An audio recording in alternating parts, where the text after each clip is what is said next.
Marry Curie యొక్క పూర్తి జీవిత చరిత్ర. పూర్తి పేరు మారీ స్క్లోడోవ్స్కా క్యూమీ. జననం నవంబర్ 7, 1867, వార్సా, పోలాండ్. మరణం జూలై 4, 1934, పాసీ, ఫ్రాన్స్. జాతి పోలాండ్. జన్మ ఫ్రాన్స్. స్థిరపడ్డది. కనుగొనబడిన శాస్త్రజ్ఞానం రేడియోక్రియేటివిటీ, రసాయన శాస్త్రం, భౌతిక శాస్త్రం. ప్రఖ్యాతి 2 సార్లు నోబెల్ బహుమతి గెలిచిన తొలి మహిళ. భౌతికశాస్త్రం మరియు రసాయన శాస్త్రంలో నోబెల్ బహుమతులు గెలిచిన ఏకైక వ్యక్తి.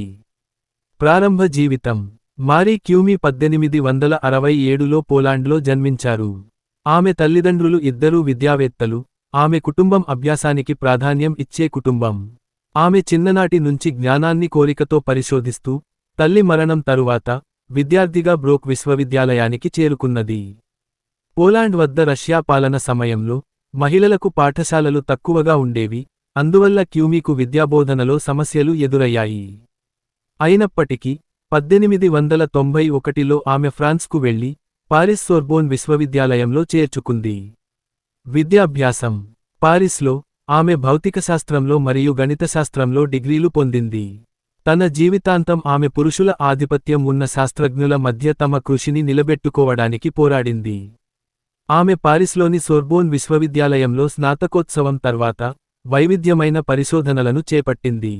ప్రముఖ గణనలు రేడియోక్రియేటివిటీ, రేడియేషన్. మారీ క్యూమీ తన భర్త పియేరు క్యూమీతో కలిసి 1898లో రేడియోక్రియేటివిటీ అనే కొత్త ఆవిష్కరణను పరిగణనలోకి తీసుకున్నారు. ఈ పరిశోధన ద్వారా అణు సమ్మేళన శక్తి, రేడియోక్రియేటివిటీ అనే పరిణామాన్ని వివరించారు. పొలోనియం మరియు రేడియం కనుగొనడం 1898లో మారీ మరియు పియేరు క్యూమీ తమ పరిశోధనలో 2 కొత్త మూలకాలైన పొలోనియం మరియు రేడియంను కనుగొన్నారు. ఈ కనుగొనబడిన మూలకాల వల్ల అణు శక్తిని మరియు రేడియోక్రియేటివిటీని అర్థం చేసుకోవడం ప్రారంభమైంది.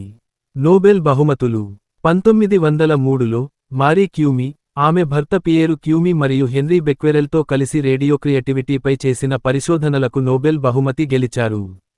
1911లో ఆమె రసాయనశాస్త్రంలో నోబెల్ బహుమతిని గెలిచారు. ఈ బహుమతి రేడియం మరియు పొలోనియం యొక్క ఆవిష్కరణల ఆధారంగా వచ్చింది.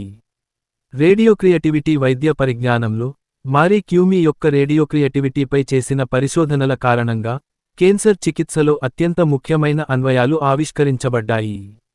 వరల్డ్ వార్ I సమయంలో ఆమె మొబైల్ ఎక్స్-రే యూనిట్లను రూపొందించింది. ఇది అత్యధిక గాయాలతో చికిత్స కోసం ఆసుపత్రులకు పంపబడింది. పర్యావరణం మరియు ఆరోగ్య ప్రభావాలు మారీ క్యూమీ శాస్త్ర పరిశోధనలో అనేక సంవత్సరాల పాటు రేడియేషన్కు భయపడకుండా తన పని కొనసాగించింది. ఆ సమయంలో రేడియేషన్ యొక్క ఆరోగ్యంపై ఎలాంటి అవగాహన లేదు, దీనివల్ల ఆమెకు ఆరోగ్య సమస్యలు ఏర్పడ్డాయి. ఆమె ఏప్రిల్ 1934లో అప్లాస్టిక్ అనేమియాతో మరణించారు. ఇది రేడియేషన్ కారణంగా సంభవించినదిగా అనుమానించబడింది. వంశవృక్షం, గుర్తింపు మరియు వారసత్వం మారీ క్యూమీ యొక్క కృషి అనేక శాస్త్రశాఖలలో, ముఖ్యంగా అణుశక్తి, రసాయన శాస్త్రం, వైద్య శాస్త్రంలో శాశ్వత ప్రభావం చూపింది.